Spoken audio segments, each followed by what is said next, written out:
Timothy, I'm going to let you chat about you, because you are, you know, you've been spoken about in magazines. You do workshops, which I hope you'll talk about, because I'm going to a workshop on the weekend with you, and Helena's coming along too, which is something that we did send out in an email recently. But definitely spruik your spook, talk your talk. And, 2 spots left. Sorry, 2 spots left. Sell it, because I'm really looking forward to it. Really looking forward to it. So it should be a lot of fun, that one. yeah. Whilst you're talking about exhibitions, the other one you might be interested in, because I went to it during the week because I mentioned Tony Hewitt. And so Tony Hewitt and another, I can't remember the other photographer's name, they did the project Girt by Sea, where they flew around the perimeter of Australia taking aerial photography, produced the book. So Tony got roped in with another project, which is Heroes. It's a sort of a coffee table book which celebrates the ladies of our world each year. So he's tied into the Women's Day, and so he was in Sydney last week because the fellow who put that book together talked him into sharing some of those images and putting them in the in his book. So Tony came along to support National Women's Day, and I think there was an event at the Hyatt Regency down in Darling Harbour. But part of that is he actually did a presentation, and he's got on display a number of his images from Girt by Sea in the lobby of the Hyatt Regency. And the Hyatt Regency is the one that's on the Darling Harbour side. And he's got canvases there of some of the images, which are 2.5 metres square. He's got metre by metre paper prints. So there have to be, I think, about 25 odd images from Tony's work of that Girt by Sea. So if you're wanting to see some fantastic aerials, because he's probably the best exponent of aerial photography at the moment, then dropping into the Hyatt Regency. It's on for the month of February. Sorry, March. March. Wrong that's month. good to know. He did. His exhibition was at Paddington. That one at yep. Yeah. I just had a question about my website, so I'll just put that in so people can have a look at that. That was on the schedule too. All you needed to do was look, everybody. Yeah, that's all right. Not everybody looks, but anyway, I'll put it there, and then no, that's okay. And Grant can go and check it out and see what I've been up to. Yeah, there's quite a few things. If like I had a look today, and you've got where you've been interviewed for magazines and prize-winning photos. So there's a lot there. All that sort of stuff. Yeah. All right. It's all right. All you. You've got the floor. Thank you, Timothy. And everyone. It's all about me. Yes, it's all about you. Why not? That's it. Okay. All right. So thanks, Sarah. So as an introduction, so I lived my working life as an architect. So I got to year 12, and the last couple of years at school, I did art as a major. So back in those days, it was 4-unit art. And I got to the end of year 12, and I had no idea what I was going to do when I grew up and was going to be an adult. And my art teacher at the end of year 12 wrote in my my report saying, should consider industrial design or architecture. So I didn't know what industrial designers did. I went along to a couple of open days at the at New South Wales Uni and one at Sydney Uni, and to the architecture departments. It looked kind of interesting, so I put down my. I think I had in those days you had to fill out eight or 9 preferences. So I just put in architecture, Sydney University, and that was it. And fortunately, I got enough marks in the HSC to go and study architecture. So rather enjoyed the course. And I've got one of those minds that I just like exploring and looking at things and trying to look at things differently. And that suits the photography world pretty well, because then you're exploring, you're seeing things differently, you're taking pictures which aren't the ones that everybody else has taken. And through that process, I think that's probably why some of my images have been received well, because they just look at the world a little bit differently, or they look at the same spots and they take those images a little bit different. So during my professional career, I really only used a camera to record what was happening. All right, so I go out on site, things were being built. I take photos of things whilst they're under construction. You take a few photos of when the thing was finished and put it in those days, it was promotional brochures. There was no websites. So my photography was very, it wasn't particularly driven by any creative process. It was more of a recording function, because having that art background, I still painted and I still sketched and I still drew when we went on holidays as a family. So so I did that up until we were married. So my dear wife and I were married in '82, and we're still married. And we've got 3 girls, and I've got one grandson and one who's due next week. So there's lots of activity in the Moon household next week, visiting grandchild number 2. So so that's a little bit of the background. I've put my website there so you can have a little bit of a look there. You go onto a landing page, and it's mainly landscape. So in there you'll find landscape. I do some infrared photography because that's kind of cool. Some composite work. But my first love is really landscape photography, because I just like the process of getting out in the middle of nowhere and just trying to share that in a photo and trying to capture the atmosphere and capture what I've been seeing whilst I've been out. So, and then as Sarah mentioned, my wife, Robin, is also a photographer. So she's the one who really got me into the landscape photography. So it was only back in, we went and did a trip to Iceland with Jared Castang. So Jared runs workshops. He's a very, it's a great young fellow. He's probably only just pushing 40 now. So he's probably late 30s with a young family. And as it turned out on the trip, we found out that his wife and I are 2nd or 3rd cousins. So I kind of know I'm somehow related to Jared that way. But that wasn't the reason for going on the trip. But so it was a week-long trip, and we went around Iceland together. And I bought my first big boy camera to do the trip. So I bought myself a Nikon D810. And I had my 14 to 24mm lens I bought for the landscape, and I also bought myself a zoom lens because I knew where we were going. The landscape would be a long way away, and I'd like to draw it in a bit.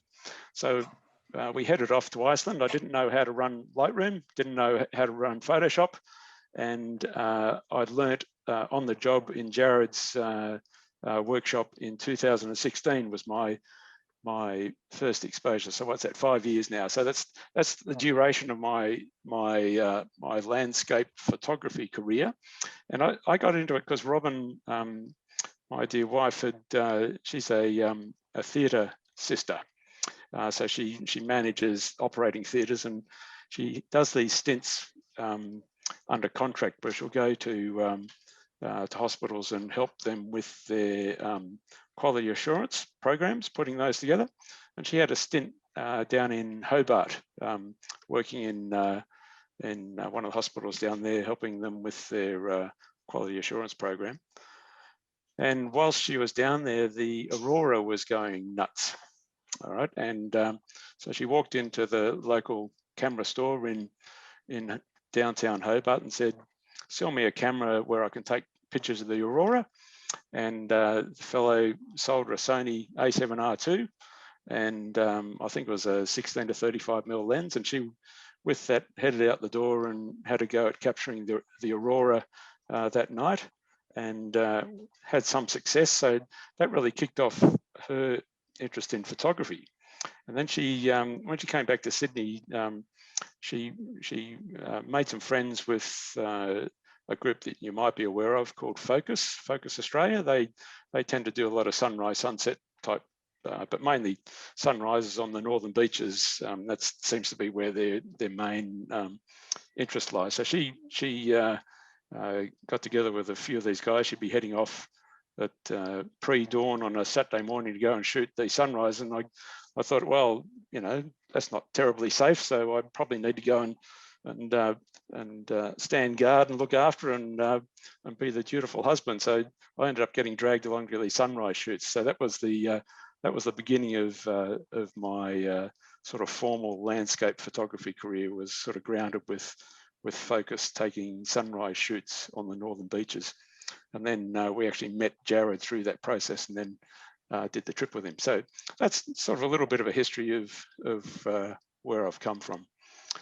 So what I used to do with my sketching is that we'd go on holiday. So we've got a little bit of a history with Tasmania, because Robin's mum grew up down there and her grandmother was still alive when we were first married. So we used to go down there for the first 6 years of our married life and just spend, at that time, we'd spend 4 weeks over Christmas down in Tassie. And I used to just jump in the car and disappear and sketch various locations in and around Hobart. And what I found through that process, and I'm not sure if any of you sketchers or artists or drawers, is that when you sketch and draw something, and if you spend quite a bit of time doing it, I can still pick up an image that I drew in 1986, and I can tell you what the temperature was, where the flies were buzzing, where the breeze was coming from. So it ingrains into you that whole process of memory. So the drawing ends up being like a memory, right? Because every time you look at it, all those things come flooding back of where you were when you were doing it. And I'm sure a lot of you got a similar sort of experience with photos that you've taken. You know, you'll go through a photograph album 10 years after things have happened, and up will pop a picture and you'll go, I remember that. Do you remember when we were, those sorts of discussions. So photographs do a very similar thing. Drawing is probably more intimate because you've spent much more time observing and doing the observing part. But the photograph does the same. So I think the thing that that I love about photography, so this is a little cue for when I'm coming back doing the assessing, is the story in the photograph and the story that people are trying to tell. All right, so if there's a story in the image, immediately it's a lot stronger image because you're trying to share something with somebody else. You're playing with the light, you're capturing a moment, you're sharing something of yourself, and that's the thing that engages with the viewer. All right, so that's the thing that that's where the contact happens between people who are looking at the image and people who are taking the image and sharing it. So there's a dialogue between the two of you.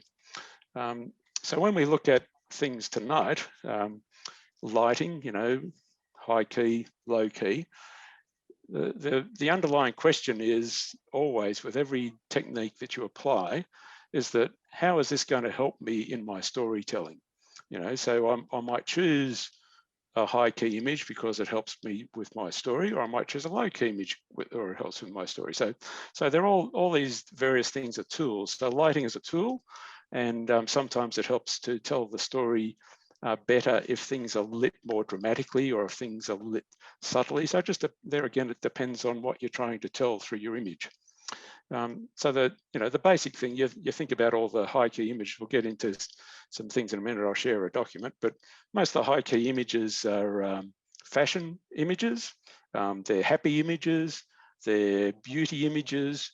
They're images that corporations like putting forward as sophisticated. So the high key images are sort of fall into that market, especially when there is a corporate image.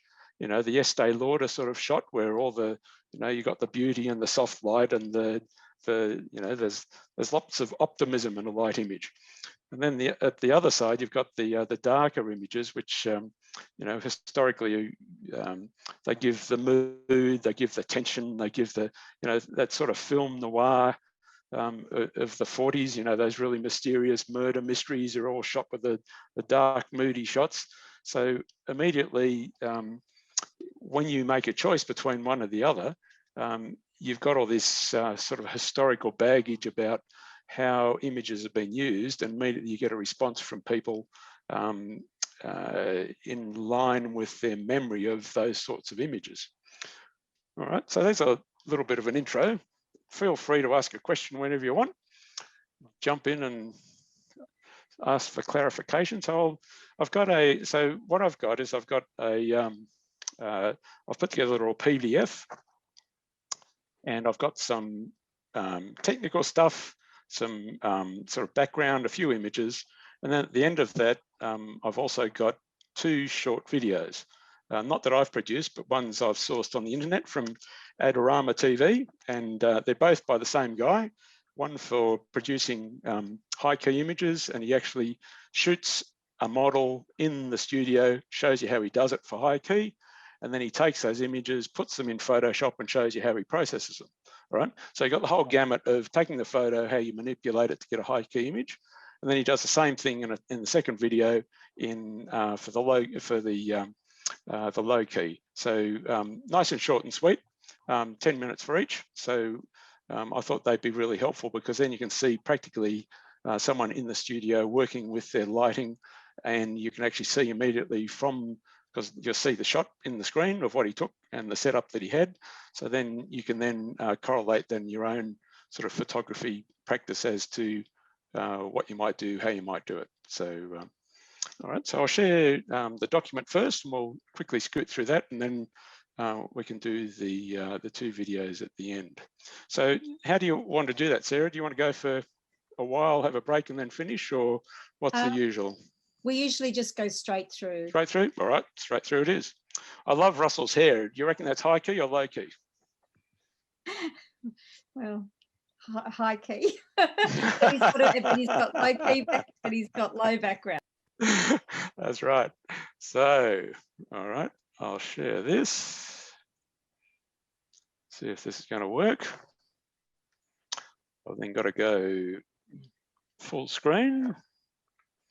So now you should be seeing the cover page. Yes. That's all visible? Yep.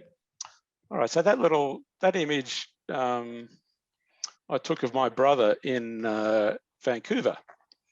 All right, that was in 2018, before COVID. And this was the night before he was getting married. And we'd gone for a bit of a walk. And we're in the sort of luxury part of Vancouver, not up to too much mischief. But that was just a moment shot that I captured him whilst he was I think probably reflecting on what he was going to get up to the following day. So anyway, here we go. So one of the interesting things is what does the key part of high key and low key mean? So there's a little bit of confusion, because when you go and read stuff, it's a bit confusing what the key part is. But the key light is the main or the primary light in a photography setup, and the term is probably came out of cinematography when they were setting up those, the shots with all the assistants and the lighting and everything. So the key light is the main light, and where you put that light, you could put it up high or you could put it up low. All right, and depending on where the light was, you got a different effect. All right, so the usual way that you set it up is that about eye height, 30 degrees. That's where you put that the big umbrella with the flash in it, and that's the sort of average position. And when we generally go about our lives and about our day, the light is above, all right? It's over our heads, and that's what we're kind of used to. We're used to the shadows that get created by the light falling down, and we're used to that sort of thing. So when someone starts mucking around with where the light comes from, then our brains get a little bit confused, because then, if an actor is lit from below as opposed to above, then obviously you're going to get their faces rendered differently, and it tends to distort their features. And that's either you can then manipulate how you're going to use that to your benefit. So it's either going to give you a sense of unease or maybe some intrigue. And it really depends on what you're trying to create as to how you're going to set that light up. But it all starts with one main light, and then you can complement with additional lights to get different effects, or you can just choose to use the key light on its own and without any support light.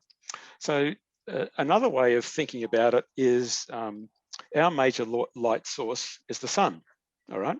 So if the sun is our key light, then when the sun is low, it's low key.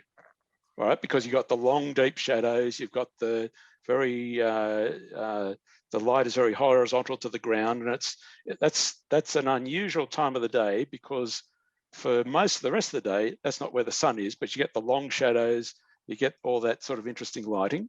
And when the sun gets to its normal angle, it's high key, all right? So just a simple sort of thing about what we do during the day and thinking about a light source and how that might run.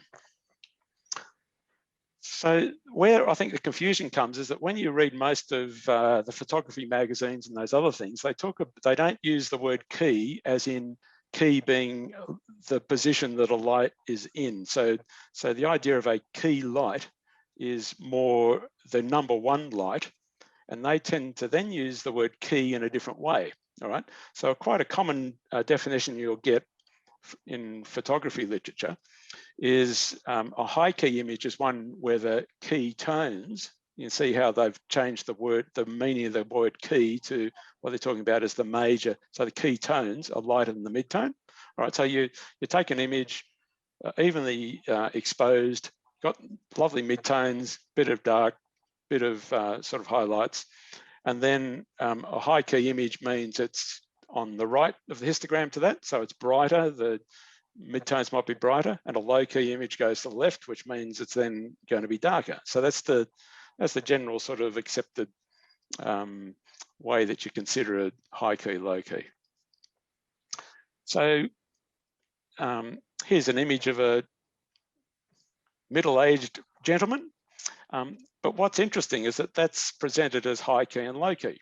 All right, so look at his forehead, just above the crease in his eyebrows, and you compare the two images, and the midtones are about the same on his forehead in both images.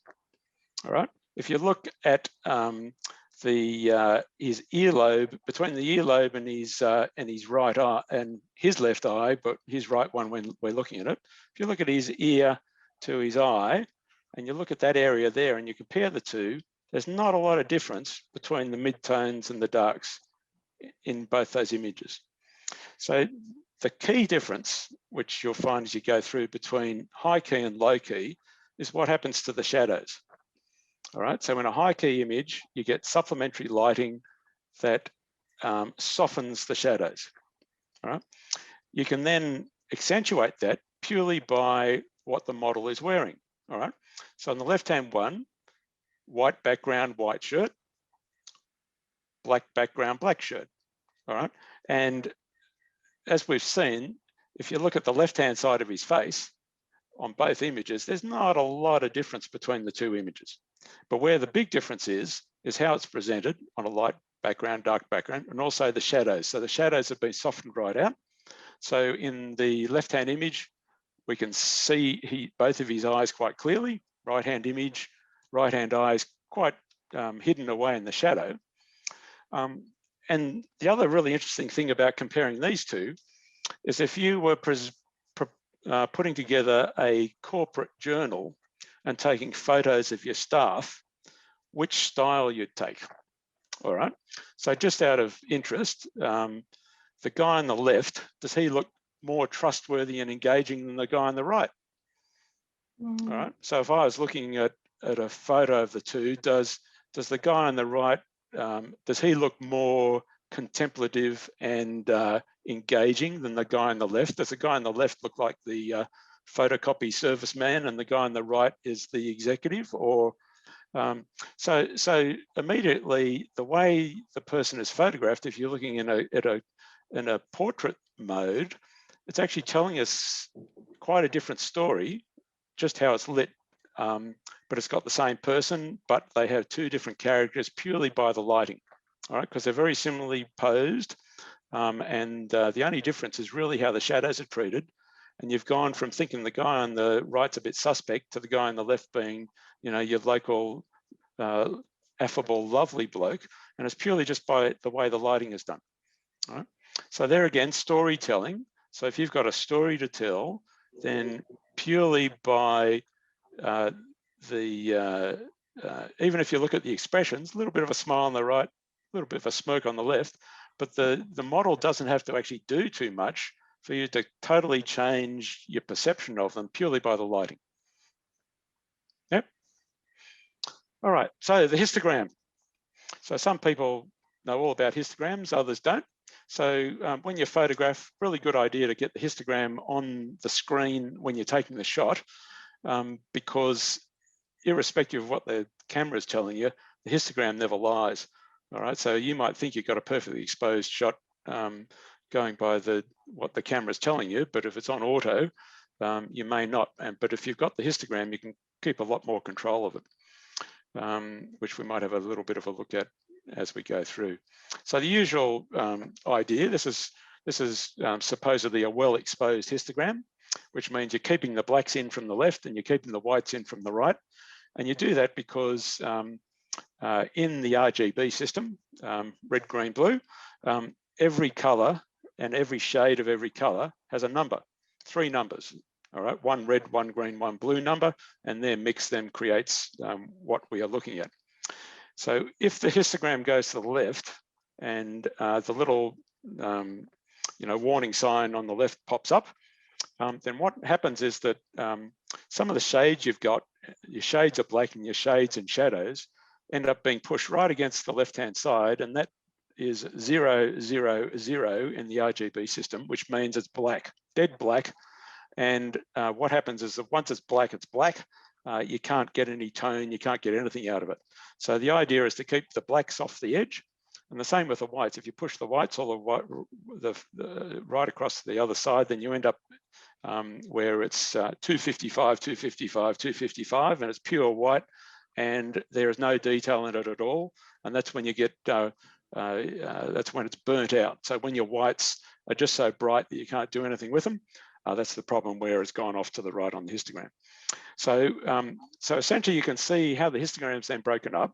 You've got the blacks on the left, whites on the right, midtones take the big portion in the middle, and you've got shadows on the left, highlights on the right. So all our photography is mucking around with the combinations of essentially shadows, midtones, and highlights. And then you get a bit more contrast when you crank up the blacks and the whites, depending on the bits between. So with that sort of history of a histogram, here's 3 examples. So these are from Julianne Keast. So Julianne Keast is a Lightroom specialist with Adobe. So she's in what she called herself an Adobe ambassador for Lightroom. So here's 3 images with the 3 correlating histograms, and you can see what effect that has. All right. So the top left-hand one, you can see if we go back to our histogram here. So midtones are mainly in the middle. So essentially most of that image is in the midtones, very little black, very little white, but there's some, if you then compare, there's some shadows, yes, and there's some highlights, yes. So you've got an image where the histogram's sort of sitting bang in the middle, and it's well exposed. There's nothing, blacks aren't too black, whites aren't too white. It's all very nice. You then go to the bottom left, which is essentially a high key image. And what's happened is the histogram's moved to the right. So then the histogram sort of starts in the midtones and then peaks in the brights, and then still finishes with the whites before they're clipped to the side. So you can see that the image is bright. It's still got detail because it's not clipped, the histogram's not clipped to the right. And then the same with the next one, which is a low key image, where all the majority of the histogram is to the left. It's in the blacks and the midtones, but it does peter off across the midtones into the highlights, and sort of there's a few little brights at the end, and that's what you will get mainly with a well-exposed low key image. So the difference between the high key and the low key is you're going to end up with a histogram that's more on the right for a high key and more on the left for a low key. But in every circumstance, you try to keep the histogram away from the edges so that you've still got detail in your blacks and you've still got details in your whites, because they're the things that give you, especially in a low key shot, you want all that subtlety in the shadows because you still want to be able to see all the detail, pick up all the detail. You just don't want it solid black. And the same in when it's a high key image, like in the bottom left there, you still want all the details in the whites and you still want all the details in the highlights. So you've got to be quite careful not to push too far and then burn your whites out or block out your blacks, which is what it's called. So some lighting setups. So this honker big black disc in the top of the image, that's your key light. And as you can imagine, that's quite high. So that's going to be probably a high key shot, but we will press on. So this is the usual setup for a high key shot. So if you refer back to here, so currently there's only there's a light behind the model and there's the big light up above the model, but they're only using one other supplementary light. But in the usual high key setup, you've got the big sort of key light in the bottom right hand corner. You've got the photographer with his camera opposite the subject. And then what usually happens for high key is if we're trying to deal with the shadows and getting more a less contrasty image, there's background light, so the subject's not sitting against a background, so the bouncing light behind the subject. And there's also a light off to the left, which is the fill light, which is the light that then deals with the shadows in the model's face. So a little bit of a soft light so that the harshness isn't there in the shadows. And then by comparison, a low key setup is often just that one key light, and often it is lower because that's the effect you're going to want. And you can then, you're going to have a stronger shadow. You're going to have a black background, so the subject's going to stand out against the black background, and you're going to get that dramatic shot. So let's see the implication of those. So when might I use a low key lighting? So as we chatted before, it's pretty popular in the fashion industry, especially when you're photographing product. So when your Amazon are taking all those lovely pictures, usually you can't, it's a nice seamless white background. There's plenty of light, there's no dark shadows, so you can see everything that's in the thing that you're buying. So, so it's a good way of presenting product. A great way to get rid of the wrinkles and the crow's feet in the model's faces. You can get them looking younger for a lot longer. Often still life. So if you want that, you know, the fashionable shots for IKEA or whomever, you know, with all the white crockery on, you know, on birchy backgrounds and everything, they're all very high key images. But essentially you can use it for whatever you like if that's what your story is. And so the story and the mood and the feel for a high key image is usually a peaceful sort of story because it's, you know, it's light, there's no drama, you know, white and light and purity and joy, all those things go together with bright images. Happiness, you know, virtue, all those things.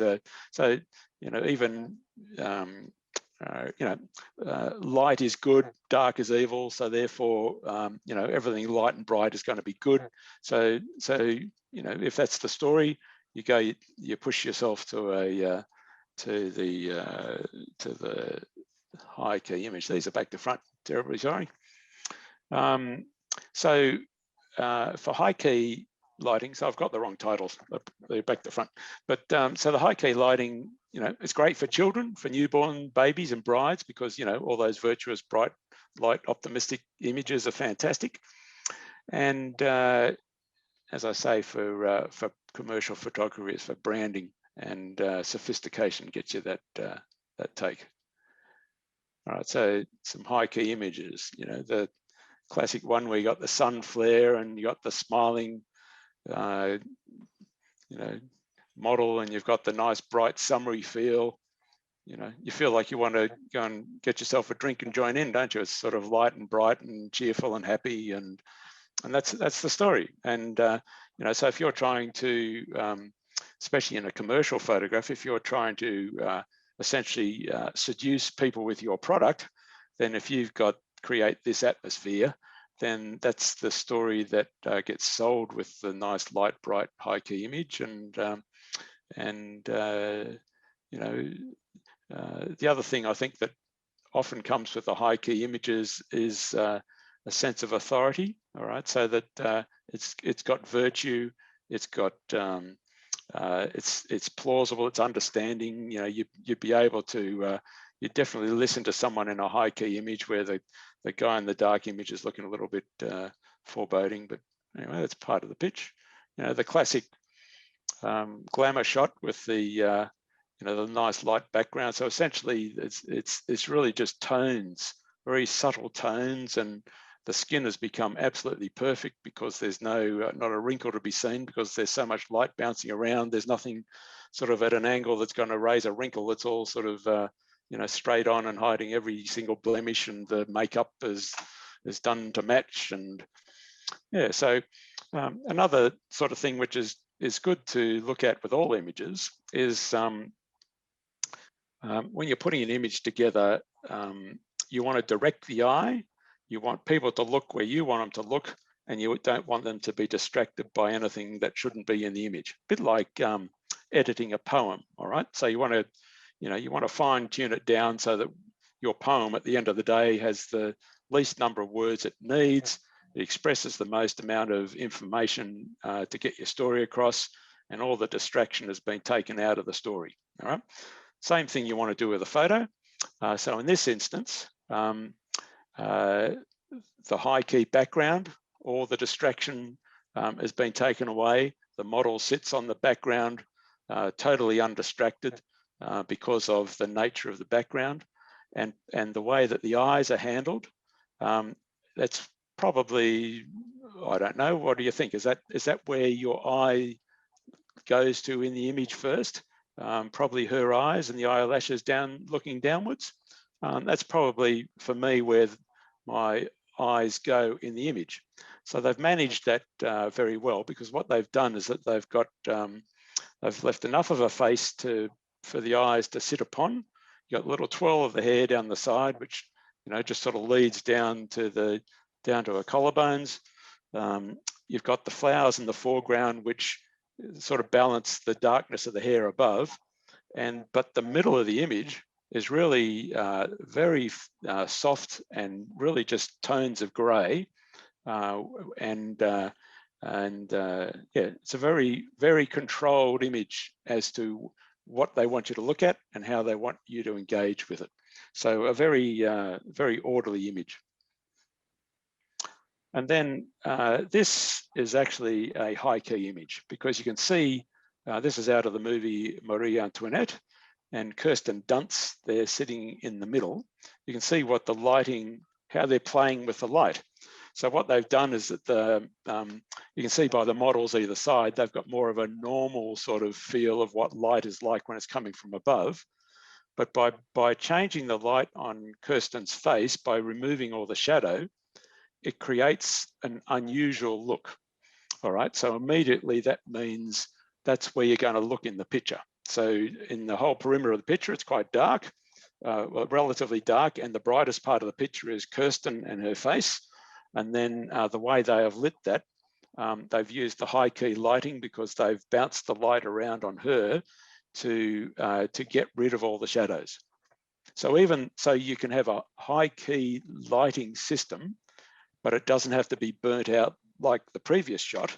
So that's the traditional sort of high key image that you consider, but the same techniques have been used on Kirsten in the middle of this shot to achieve the effect that they're trying to. So they've used high key lighting to get that effect. So you can see that the unusual appearance that she has by being lit high key. Yeah. So you can use it. So once you know what it does, you can use it as a tool. So you don't. So this one is sort of quite blatant. You know, whack. There's high key. This one, there's a lot of subtlety about how the image has been modelled, and but you can see that the image, if it wasn't modelled in high key, would have a totally different effect. All right, so there we go. That's what's happened. I've copied the title and I didn't change that to high. All right, so we're low. Sorry for the confusion. So, I would say it's not the first time I've done something like that. So as with high key, you can use low key for whatever you want. There's no rules, but all you got to be aware of is the impact of doing it, what effect it has. And usually it creates some drama, it creates some tension, some mystery, some mood. And you just got to think of the old sort of Alfred Hitchcock or you know, any of those styles of film noir where you've got the long shadows and the, you know, the dark background and the very concentrated light, just the impact that has on an image and how you can create a whole different story just by what the light is doing. So historically, low-key lighting has been around for quite a while, all right? And in the art world, it was called chiaroscuro, all right? And so the artists used to use it to sort of mood up their images. And similarly to how, if we go back here about how we're controlling the viewer's interaction with the image. So usually your eye goes to the brightest or the place of highest contrast or the place of brightest color, all right? So in the case of a high key image, most of them are usually pretty desaturated, so it's not going to be color. So it's either going to be brightness or contrast. So in this image, your eye goes probably to the right of her hat, and it's sort of bang in the middle of the image, but that's where your eye immediately goes to. And then it starts looking for detail. And because the brightness sort of bleeds down to the left, it brings you into her eyes, then to her mouth, and then you start looking at the rest of the image, all right? So the brightness has been used to draw you into the image from the middle down to the left, all right? In this image, it's all very evenly lit, so the only clues we get is a little bit brighter on the top right, so the light's kind of coming in from the top right to the bottom left, but this is where contrast has been used, all right? So the eyelashes, there's quite a contrast between the black and the white. They're probably almost the most contrasty part, and that's probably where your eye is going to go because that's where the highest contrast is. In this one, with Kirsten, you're going with brightness, all right? So your eye goes to the brightest part. The brightest part, you can actually see the catch lights in her left eye, all right? So you can see the little bright bits in her eye, and that's the brightest part of the picture. And immediately, because it's filmed like that, our eye has eye contact with her eye.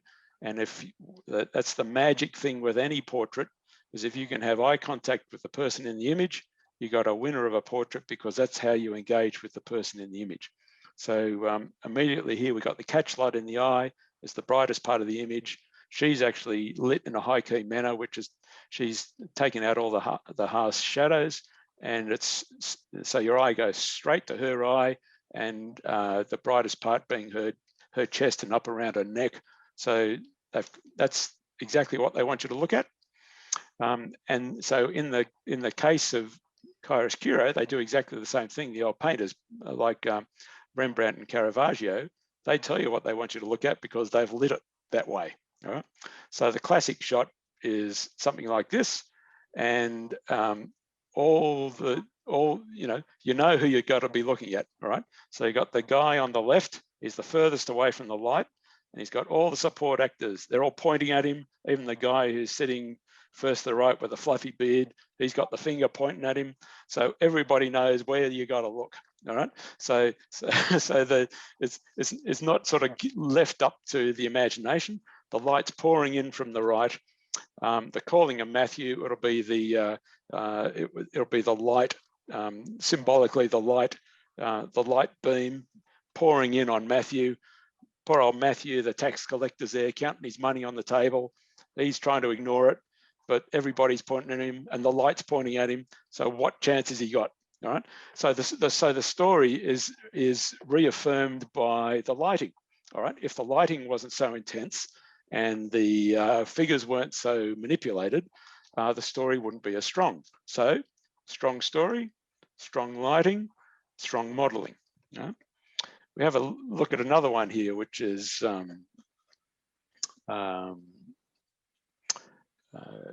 low key, but you look at the effect of what the low key does. All right. All you do is you look at those two middle fingers and the palm of the hand, don't you? But you've got no choice where to look. So the image has a story, and the photographer's controlling how you engage with the story because they've told you with the way they've lit it, that's what I want you to look at. And the thing is the keys on the piano, or the fingers on the piano. All right? That's the story. And you've got no choice of where else to look, and the lighting supports it. And how about this one? You know, it sort of smacks you about the head and says, well, you know, the story is the light coming down the stairs, hitting the guy, smack in the face. You got no choice where to look. The light is controlling the way that you engage with the image.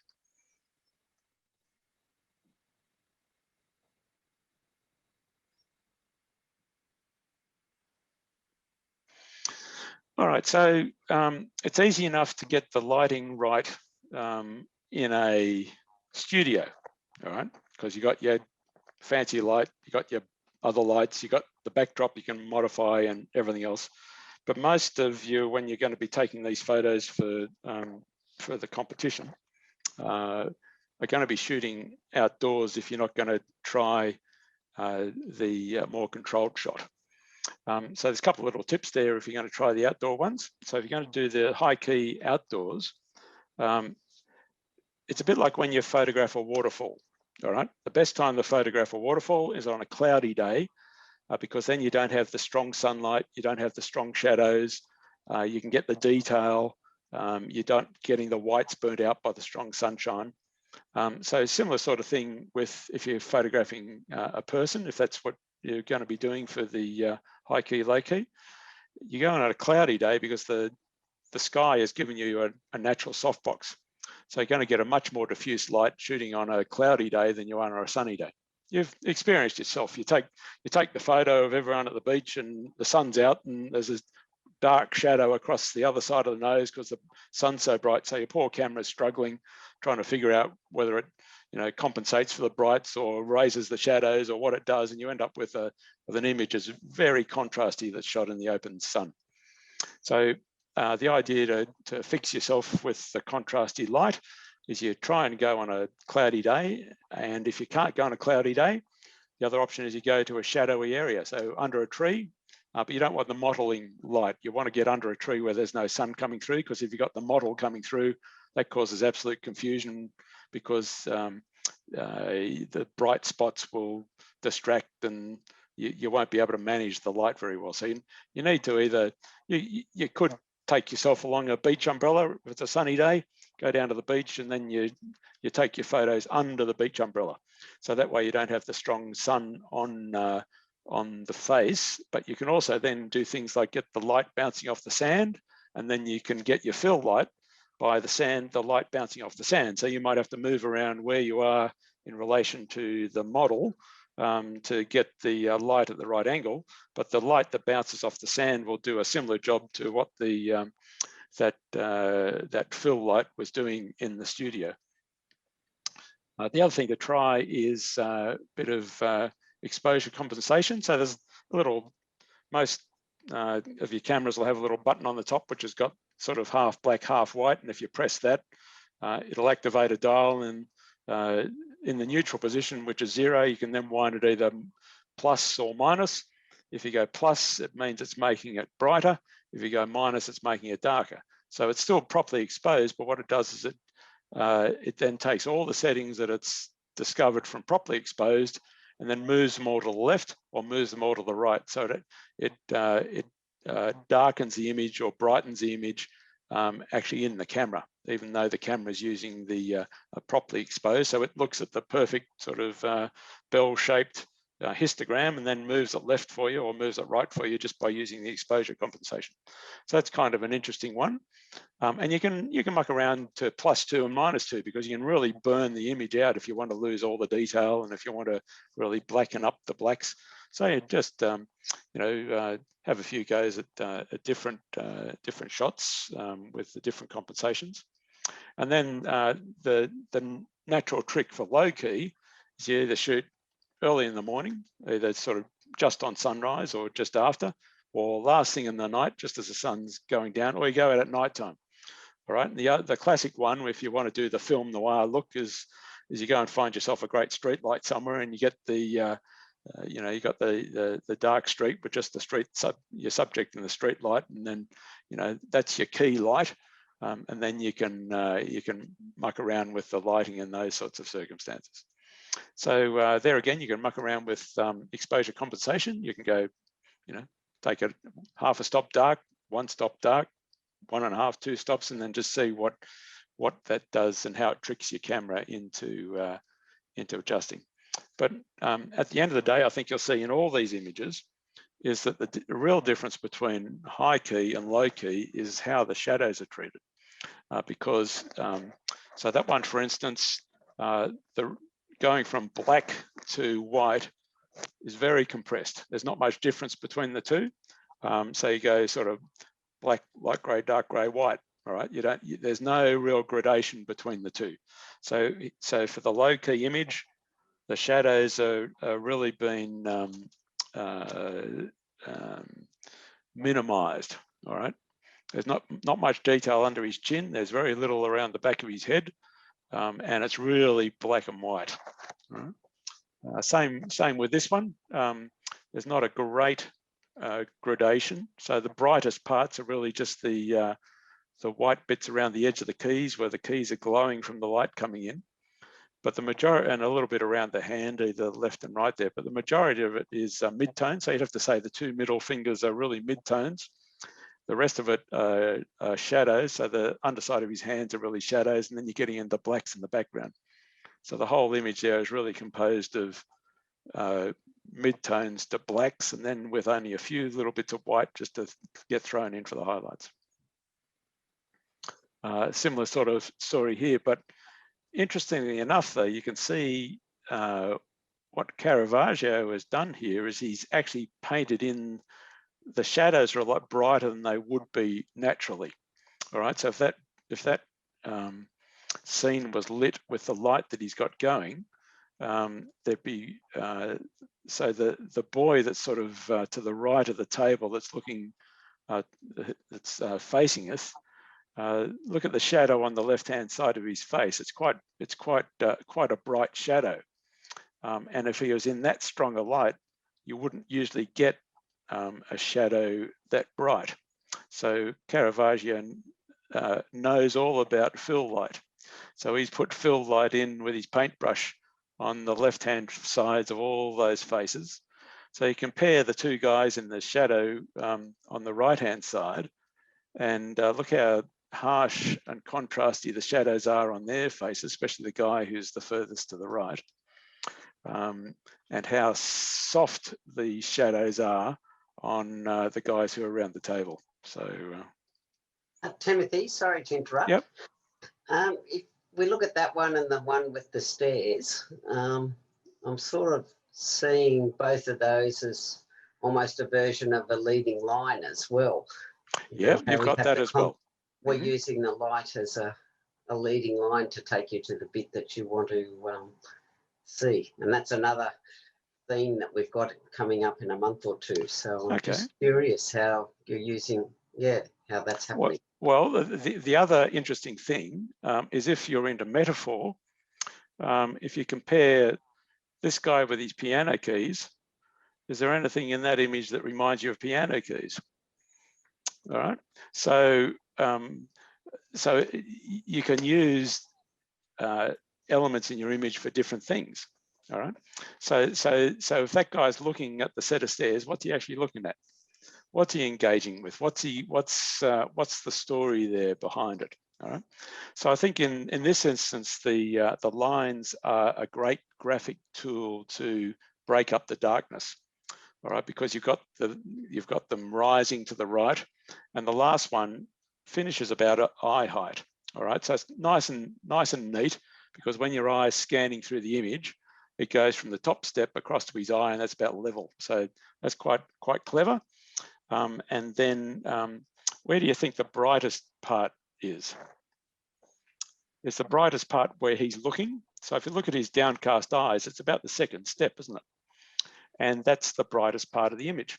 So he's reinforcing where we're meant to look as well. All right, because you look at him, where's he looking? He's looking at that step. That step's the brightest one. That sort of that whole relationship gets reinforced by the image itself.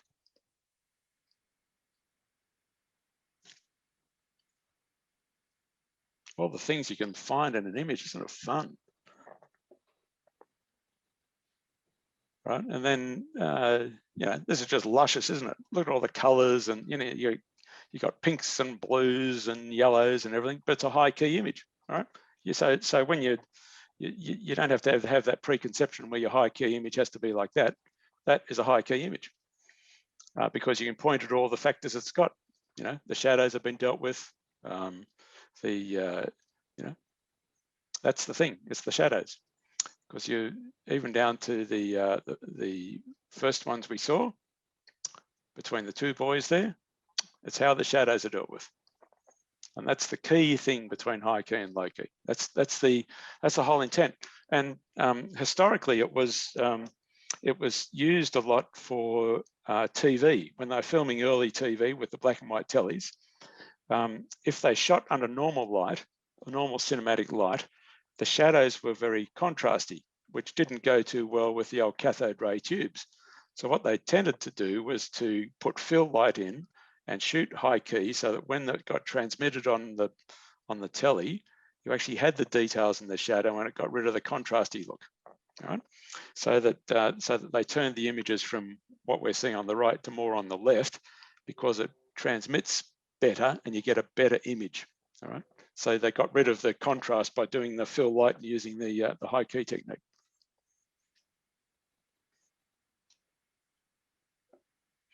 All right, I think we're up to the stage of a couple of videos, which is my challenge, because I've got to be able to share the sound with you. So let me. What I've done with this all this presentation, I've got it as a PDF file, which I'm quite happy to share with you, Sarah, so then all the members can have a copy of it, so you don't have to be taking all the notes. You'll have all the pictures and also these links, so you can be able to click and do what you need to do. So Gavin Hoey, you're either going to love him or hate him. He's pretty annoying for the first little bit, but once he settles down and actually starts doing his work, he's okay. But he's a bit of an annoying character board. He's got teachers is fantastic. So I'll just let this play, and if you want to play it back again or play any bits, let me know and we can get back to it. So here we go. In this video, I'll be looking at how you can shoot low-key shots in a small home studio. Adorama TV presents Take and Make Great Photography with Gavin Hoey. Hello, I'm Gavin Hoey and you're watching Adorama TV, brought to you by Adorama, the camera store that has everything for us photographers, and this video is all about low-key lighting. Now, low-key shots are those where there is a large proportion of really dark tones in the image. But don't be fooled into thinking that means you're underexposing. You still want to have some highlights in there as well to show a full range of tones. It's just the vast majority are going to be at the dark end of the scale. Now, shooting low-key in a small studio is a great idea because you can do it with a single softbox or a single speed light. You can add in more lights if you like, but simplicity is the key. A great low-key shot will have a dark black or grey background and plenty of contrast in the shots too. Small studios really lend themselves to this style of photography. Okay, let's get a model in, set some lights up and take some pictures. So once again, I'm joined in the studio by Fern, who's going to be the model for this low-key shoot. Now, I've set my softbox up in a fairly standard position, 45 degrees from the model. It's metered out at f8, and Fern is stood against a black background. For low-key shots, if you want a black or dark background, you can pretty much get away with anything, material, paper, or a pop-up background like this. And in a small studio, black is a really good choice. However, if you've got a grey background, check out my previous video on the Adorama Learning Centre, where I talk about how to make grey go black. Okay, let's take a picture like this, see how it comes out. Marvellous. Okay, superb. And that works really well. We get some fantastic low-key shots, lots of lovely dark black backgrounds, but still detail in the highlights. However, if I want this to be even more low-key, there's a simple trick I can do. I can add more shadows to the shot. And I can do that by either moving the light further back, and well, that's not really possible because I'd go through the wall. The simple answer is to ask Fern to step a little bit further forward. So if you can take a little step forward.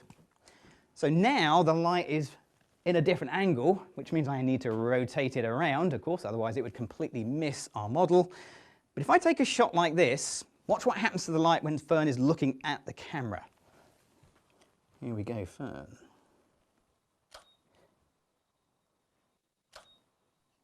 As you can see, it doesn't really work because, of course, the light is coming almost from behind. End result is I'm not getting any light on the face. The solution is really simple. I just ask Fern to look towards the light. Okay, Fern, do you want to turn? Yeah, that's a go whole profile shot. That's really good.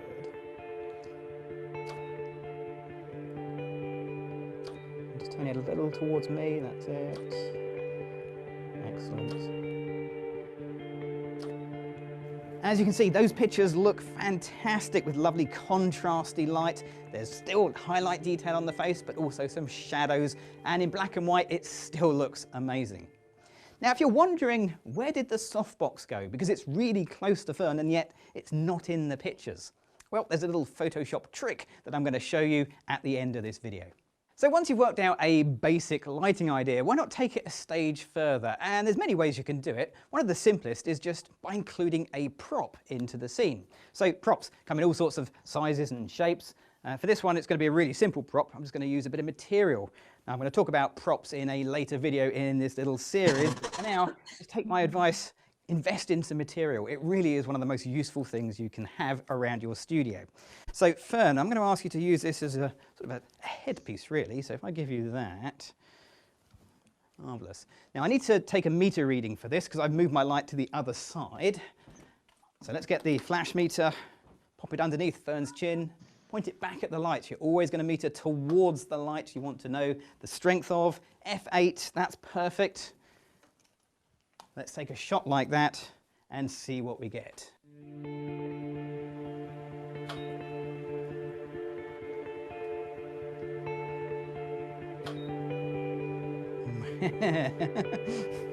going to let you do that.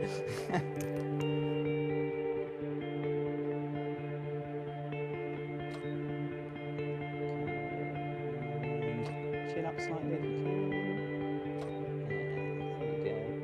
And that's a really simple prop, but boy does it make a massive difference to the look and the feel of the shot. And a little bit of red is always a good thing. With low-key lighting, you don't necessarily need expensive equipment. You can use a single bare speed light. Now, normally bare speed lights are going to give harsh shadows, but in low-key lighting, well, harsh shadows can often work really well. So that's what I'm going to do. I'm going to finish with a simple speed light on its own and just take a shot of Fern sat down against my little textured wall here. So let's get this over to the side because I want the lighting to come in at an angle to rake the light across the background and to hit Fern in the face with some nice contrasty light. Now that means I'm going to have to figure out where this is going to go. So I'll start there, but I may find I have to move my light around as we take some test shots. Now, as always, if you move the light, you need to meter the light. So let's get the flash meter. We'll pop it underneath Fern's chin, again, pointing the little dome back at the flash you want to meter. And I'm getting F9. Now I want to keep shooting at f8, so I'm just going to drop the power ever so slightly, and I'm back to f8. Okay, so let's turn and take some pictures of Fern looking off to the side. Here we go.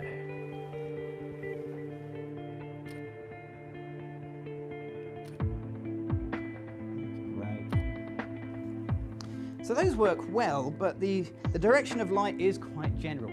Now at the moment this flash is set on its 24mm wide angle zoom. Now if I was to zoom the flash in, I would get a tighter beam of light with darker top and bottom. But if I really want to exaggerate that to its maximum, I'm going to use a snoot. Now this is the little Magmod rubber snoot. I'm actually going to use it closed all the way down, which gives about a 40-degree angle of light, and that just pops onto the front of the speed light like that. Okay, now I need to put my meter in the light itself, and I'm getting f4.5, so it's taken away quite a lot of light. Fortunately, I can increase the light here, remeter, and get back to f8. Okay, let's take some shots like that.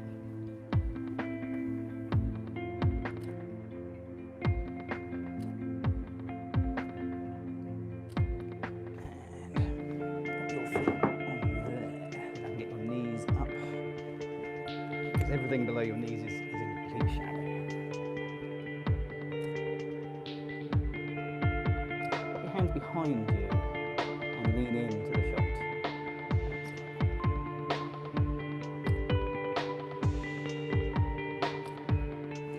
So there you go. By having the speed light and very directional angle to the light, we got some really great and dramatic low-key shots. Okay, let's get one of the pictures into Photoshop and do a little bit of fine-tuning there. And we're going to do that right now. Shooting with a small softbox means that if you want soft lighting, you've got to get it nice and close. That makes it relatively bigger and therefore softer. Trouble is, that means it's more likely to be in your shot. Add to that the fact that shooting in RAW means that sometimes your blacks aren't quite as black as you thought they would be, and I've got two problems to solve here in Adobe Camera Raw. Fortunately, they're nice and simple and use a very similar method. So first of all, let's deal with the blacks. I'm going to come to the little arrow in the top left corner of my histogram and click on it to turn on my clipping warning for shadows.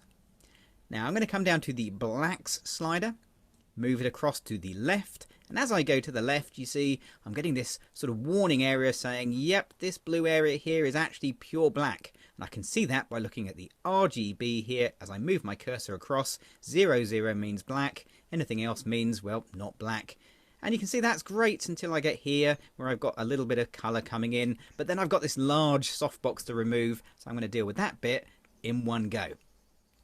Now I'm going to use one of the local adjustments, and you could use either the adjustment brush. I'm going to use the graduated filter, and what I'm going to do is just drag out a graduated filter over that area.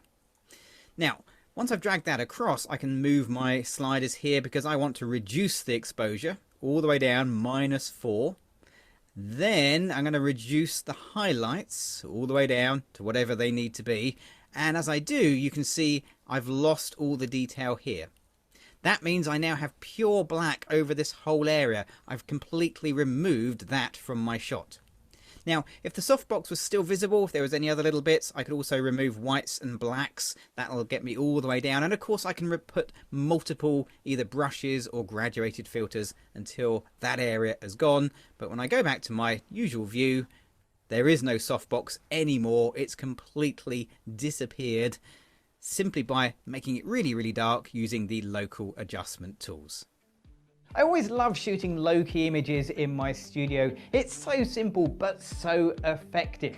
Now if you want more tips on shooting in a small studio space, or you want to see the rest of the amazing videos from the fantastic presenters right here on Adorama TV, you know what you've got to be doing? You've got to be clicking on that subscribe button.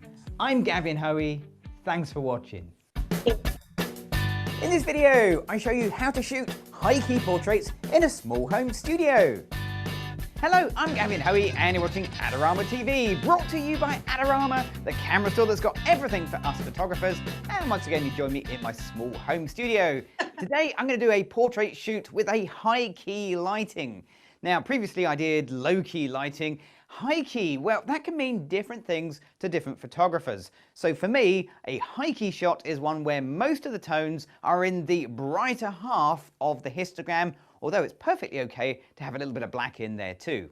Now that doesn't mean to say that you need to overexpose your images, but you can. And it doesn't mean to say you have to have a pure white background for high key, but you can. And that's the great thing about photography. Anything you want to do, you can do it. Now, in order for this to work, I need some lights, we need a model, and we'll get shooting.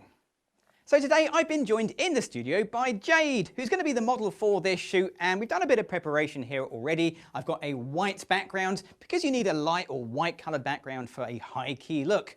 I've also got a light right in behind Jade that's going to illuminate the background, just one of the Adorama streak lights back there, and my key light is my Adorama Streak Light 360, which is going to illuminate Jade. Now this has already been metered for f8. Let's take a picture and see if this is high key. So I'll get my camera, and Jade, here we go. And one more.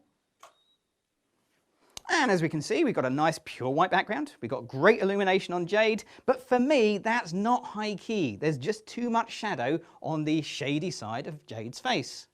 So to add some light into the shady side, we could put a second flash in here, or technically a third flash, or I could just use a reflector. And reflectors, well, it's one of those things that every photographer should have in their studio. And I'm just going to pop a reflector in. Now you've got to remember that light bounces in straight lines, so the light from my key light will hit the reflector, bounce in and fill in the shadows on Jade's face. I'm going to use the silver side of the reflector rather than the white side, because high key really works well with low contrast. So the more light I can bounce in, the better. Let's take the same shot. Here we go. And as you can see, this time we've got quite a lot more fill into the shadow side of the face. There's still some shadow in there. It's not completely flat. However, for me, it's still not quite high key. And the thing I want to change to make it a little bit more high key is what Jade is wearing. So she's got a dark coloured jacket on, which really doesn't quite lend itself to the high key look and feel. So let's get that changed into something else and take some more shots. So as you can see, we've changed Jade. She's bought this amazing feathered top, which is a lovely light colour and will work perfectly with the high key look and feel. Now, there will be a bit of Photoshop work to do on these pictures, and we'll get to that later in this video. And it's also worth saying, if you want to know how I light this white background so it actually goes white, remember to check out the Adorama Learning Centre, where you'll find out loads of information on how to make your white backgrounds truly white. Okay, let's take some pictures like that and see how this looks different.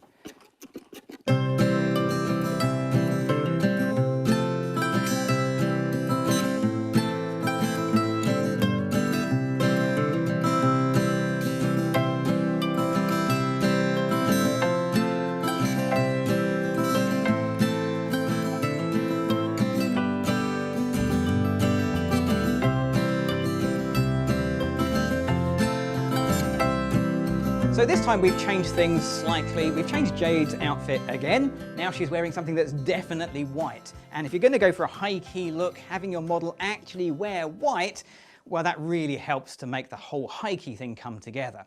I've also moved the background light. So where before we were lighting directly onto the background to blow it out to white, now it's off to the side and bouncing off my low ceiling to give me a nice gentle fill on the background, which you can see has completely changed. Now it is a background that we've made out of sheets of printer paper, just stuck onto the wall. Your backgrounds don't have to be expensive, and for high key shots, they don't have to be pure white. You can have texture in there still. Okay, so let's put this into practice and see how this works. Jade, are you ready? Okay, let's take some shots.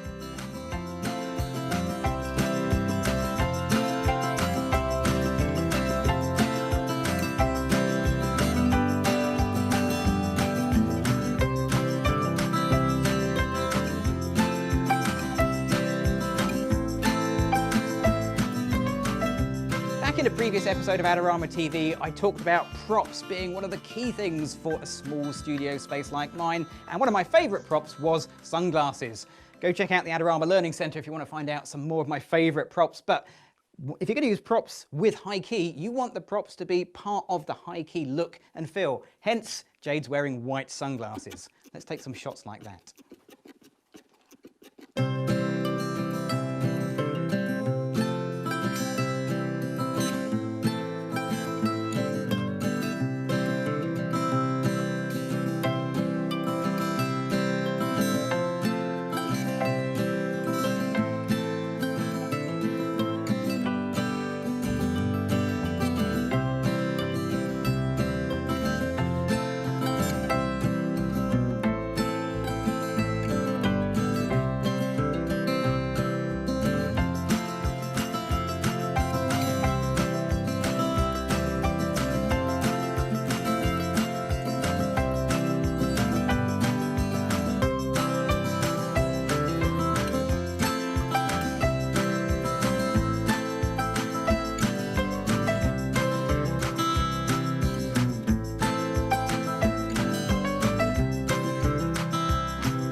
was great fun. We got some fantastic high key images there, but they're not complete without a little bit of work in Photoshop. So let's jump into Photoshop and do some editing, and we'll do that right now. For my high key portraits, I wanted to do a couple of things. First of all, I wanted to take the saturation of the skin tones down and then give everything a nice bright glow. And I'm going to do those two things using layers. So let's get an image and have a look. So first of all, I need to make a copy of the existing layer, the background layer here. And I do that by going up to Layer on the menu and then choosing Duplicate Layer. You can give it a name if you like, but I'm just going to click OK. Then I want to take away the color from this. So to remove the color, Image, Adjustments, and then way down the bottom, Desaturate.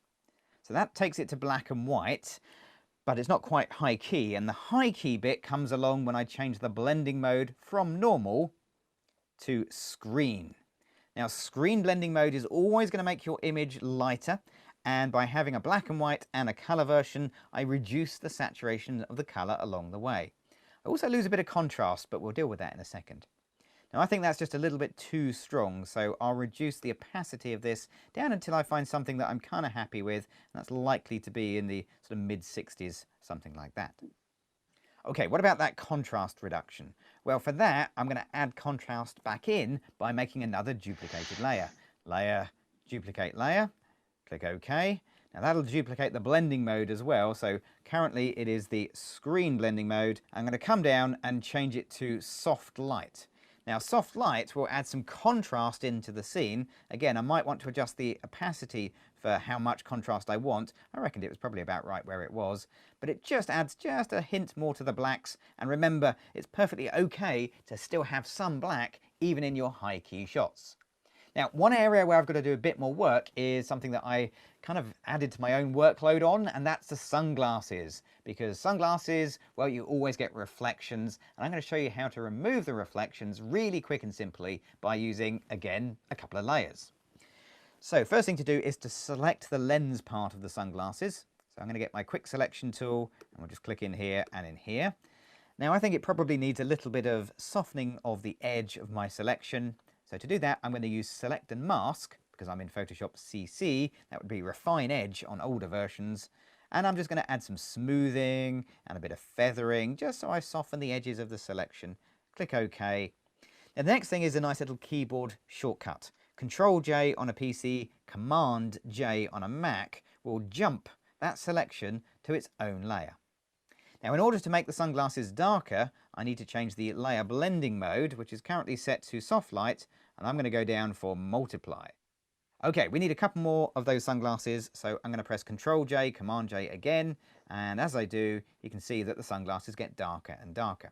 Now, at this point, they are just black blobs, so to bring a little bit of the real world back, I'll swap back to the normal blending mode, and then I'm going to pop my opacity back to 100%, which, as you might imagine, well, that kind of takes me right back where I started.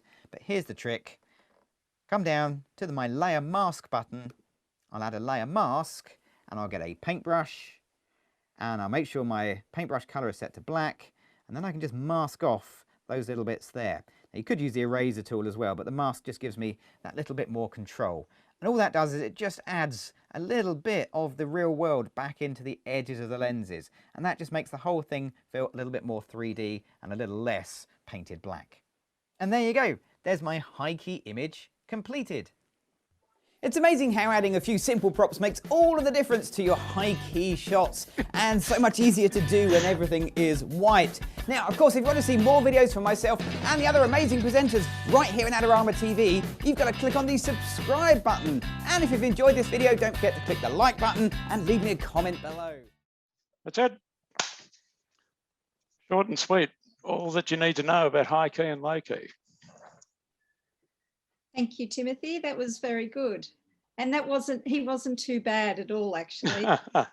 He has his moments. Once he gets down to his, the thing I liked about it was that they combined not only shooting in the studio, so you saw how the lights work, you can see the shots that he got from using that light arrangement, because he also then showed a little bit of, quick Photoshop tutorials. So it was a nice sort of neat package to do the whole thing, and then to compare the high key, low key plus the results was it's a nice little way to put it all together, I think.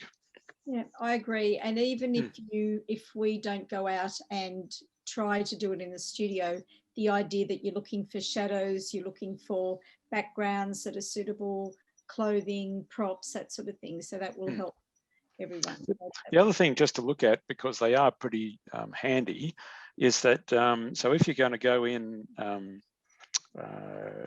on public transport, whatever, you can take yourself a sheet of A3 white foam board, and you can use that as a reflector. All right, so that you can start mucking around with just bouncing the light, putting some fill light in just with bouncing off some white cardboard. Or if you want to spend a little bit of money to get yourself set up, there's you can get some very small reflectors that are only not much bigger than an A3 that Lastor Light make. Not very expensive, $50 or something. I think you can get yourself a little reflector. Someone like KL or any of the bigger photography places in town, and then they roll up into something that's nice and small and handy to carry around, so that having that with you, if you've got someone you're going to take some shots of, just having that ability to bounce a bit more light into a face to get rid of a shadow is pretty handy. Because they come, the proper reflectors come with a silver side and a gold side. So the gold side is pretty cool because you get a nice warm light. So sometimes that's that does a fantastic job depending on what the setting is. Thank you. That was really informative. So now I'm going to hand it over to everyone. Does anyone want to ask any questions? And Timothy, you are going to spruik your spruik, and you're going to tell everybody. So we've got some contacts there. So Wanderlust Imagery is Robin's business. So essentially, she's always had this vision of wanting to share her love of photography with others. So this year, she dabbled a little bit last year, but this year she's got a number of workshops that are available. And if you go to that second website, which is wanderlust.sydney, and there's a whole workshop page there which shows you everything that's going on. So I think the next event we've got, which Sarah's coming along to next weekend, is a advanced Photoshop workshop, and we'll be looking at doing things like blending images together. So taking a shot of a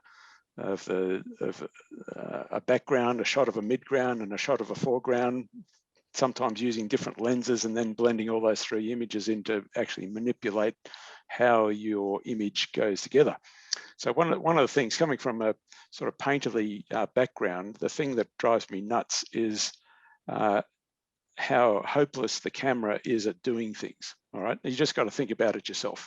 So it can't record what your eye sees. All right, it doesn't have the dynamic range of your eye, which means when you go out and you look at a scene, you've then got to bracket so that you take a shot for the shadows, a shot for the midground, and a shot for the brights, and then blend those three images if you want to get anything that's anything near what your eye sees light-wise. And then not only that, is that you then put a lens on the camera, and the lens distorts what you see, because what you see isn't what you see through the lens. So that the whole system of photography is fraught with compromise, because not only can the camera not record what you see, but what you see through the lens is not what you see either. So that's why I've got no problem in manipulating an image in Photoshop, because the image I have is not what I saw anyway. So I got no problem changing it and trying to make it a bit more like what I saw.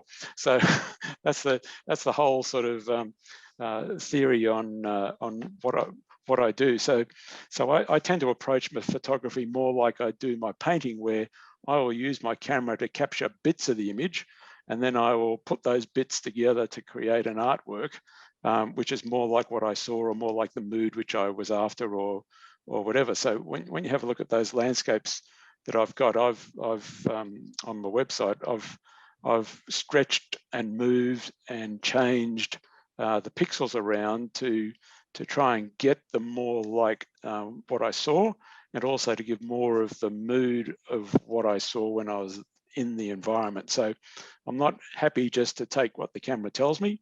The camera's only a tool, and seeing it is just a tool, then I'm the one who decides what the finished artwork looks like, not the camera. So that's just a more aggressive approach to the photography process, rather than trying to get to a position where I'm stuck with a lens, I'm stuck with a camera, I'm stuck with process, and I've got to live with an image and is the best that the camera can make. I'm trying to push past that, because I don't think you should be limited by your equipment. So anyway, so that's the sort of theory behind the advanced workshops. We've also got a couple of trips down to Sea Lake in Victoria. So Sea Lake's in the northwest of Victoria, and it's a couple of salt lakes. So there's a Lake Tyrrell is at Sea Lake, and then there's about another 3 salt lakes that we visit. And they're fantastic landscapes just as a landscape photographer, because you can walk out on the salt. The water's only a couple of inches deep. You get these magnificent reflections. You get all sorts of strange patterns in the salt. But it's also a drone workshop. So we've got, there's quite a number of people who are coming who have their own drones, but we've got 3 drones. So if you don't have a drone, you can share one and use it to capture some of those aerial abstracts. So doing a mini version of Tony Hewitt. So we've got 2 of those in May. And then the big trip we've got is in September, which is out to Arkaroola, which is in the northern tip of the Flinders Ranges. And we discovered that during lockdown. So we actually went for our own trip off to the Flinders, and we'd driven all the way up to Wilpena Pound. We'd swapped over the car to a fancy 4-wheel drive. We got to our accommodation, just unpacked the car. We're relaxing in the car, in the room, and there was a knock on the door, and the people from the hotel came and said, well, state government's just closing the border at midnight, and we have to close the resort, so you got to go. So we had to drive 500 kilometres back to Broken Hill, having just arrived at Wilpena Pound. So as you can imagine, we had the irrits with all of that, and it just so happened that the place that we rang ahead, so seeing we had plenty of time in the car, we rang ahead to Broken Hill and we got some accommodation. It was like a conga line going back across the border. Everyone was leaving. So getting accommodation in Broken Hill wasn't easy, but they had a cancellation for 4 days. So Robin just took the 4-day booking. And after 2 days, the South Australian government announced that they'd made a mistake. The borders were open again. So by this stage, the whole of the Flinders Ranges is empty. So I rang up the guy at Arkaroola, which is it's another 4-hour drive past Wilpena Pound from where we were. And I said, we wouldn't mind coming, but we don't feel like driving 1,100 kilometres. And he said, oh, not a problem. I'll come and pick you up. All right. So when you look at the map, Arkaroola and Broken Hill are only about an hour and a half by light plane away from each other. So instead of spending a day driving a day or more driving to Arkaroola, we ended up getting picked up at Broken Hill by light plane, then flying back to Arkaroola, and then spending a week at Arkaroola and we were the only guests in the place, because everyone else had left the Northern Flinders. But so the beauty of Arkaroola is that you fly over Lake Frome to get from Broken Hill to Arkaroola, and Lake Frome is another salt lake, which is probably, in my opinion, probably better than Lake Eyre. NASA use it to calibrate their cameras for white, so that's how bright it can be. But it's got all these lovely freshwater springs and salt patterns in it. So the actual flight from Broken Hill to Arkaroola, we've teed up for them to take an extra half an hour in that flight and do a little detour and have a look at some of the features in over Lake Frome. And then from Arkaroola, we then explore the magic of the Northern Flinders. And then for another 2 days, we then do a flight out to Lake Eyre, stay the night at William Creek, and then a flight out to the Painted Hills, then back to William Creek and back to Arkaroola, and then spend another couple of days exploring the Northern Flinders. So quite a it's a reasonably expensive trip because of all that light plane activity, but that's going to be that's a week, that's a retreat, so that's a quite an adventure. So that'll be shooting during the day, then at night time we all sit together processing our photos and looking at what we've captured and how we might process them. And then at the end of that, we then choose you know, a handful of the best images that we've all produced and then put a little book together. So that's sort of part of the package. So you go on the adventure, you shoot the images, you process them while you're there, and then you produce something tangible for the adventure that you've had. So that's sort of a all-up package. And then we've got a couple of other little weekend trips around the end of the year. We've got one to go and chase the brumbies and the snowies. That's all sold out already. One to swim with the stingrays at Bendalong down on the south coast, just in the shallow waters there. The stingrays come right into the beach there. And then there's also where we stay is we've got a lovely Airbnb down there, which is direct access onto the rock shelf straight below it. So a fantastic spot for sunrise, sunsets, and catching some of the landscape photography looking down to Green Island. Yeah, so there's whole different sorts of things we do in the workshops. So if you're interested, if you go to the website, there's a little link you can click in the workshop section, which puts you onto an email listing. So as new workshops get announced or things change, then we can email you and let you know what's going on. So there's the spruik. Thank you. Sounds exciting. Well, yeah, so a fun year. So yeah, that's the. I think whilst we still can't travel overseas, it's a great opportunity to see more of the state. There's so much. We did 2 trips this during 2020. We did 2 circuits out the Broken Hill. We went sort of down through Tumut and then out through Narrandera to Mungo National Park, then up the east side of the Darling to Broken Hill and back. And so we did slightly different circuits twice, and there's just so much to see in New South Wales. It's just such a lovely place to be locked into. if you can't go anywhere, it's a fantastic place. Absolutely. So you say you've got 2 spaces for Sunday now. For Sunday, yep. So when I last looked, there were 2 spare spots. So Sunday's format is it's a sunrise shoot below the Skillion at Terrigal. So most people are sort of making a weekend of it and going up there and staying at Terrigal, having a bit of a weekend away, doing a sunrise shoot there. And then the images that we capture at the sunrise shoot, we've then got a friend who's got a studio up at Erina, which is only a 15-minute drive from the beach. And then we'll spend the day at her studio. There's about 10 or 12 of us, depending on how many come, just going through the theory of composition. We're actually going to have a look at some Arthur Streeton pictures and some Harold Casno images, and just analyse those and look at how Streeton used to order his images visually. So just as we, as photographers, manipulate light and composition and colour in the image, we'll be having a look and see what Arthur Streeton did and how he managed it, and see if he's got something to teach us. So that's the first part. And then the second part of the day, we're actually taking the images which we shot and then playing around with blending them. And I'll be teaching you some tricks about using some of the tools in Photoshop to get some interesting results. Oh, I'm looking forward to it. Helena, who's also on this panel here, she's coming along too. So there's 2 of us in the club. So you've got a few spaces, you might get a few more people. So can I just open it up to anyone? Does anyone want to say anything? Has anyone got any questions that they'd like to ask? They're all baffled. They're silenced. What were the salt lakes in Victoria?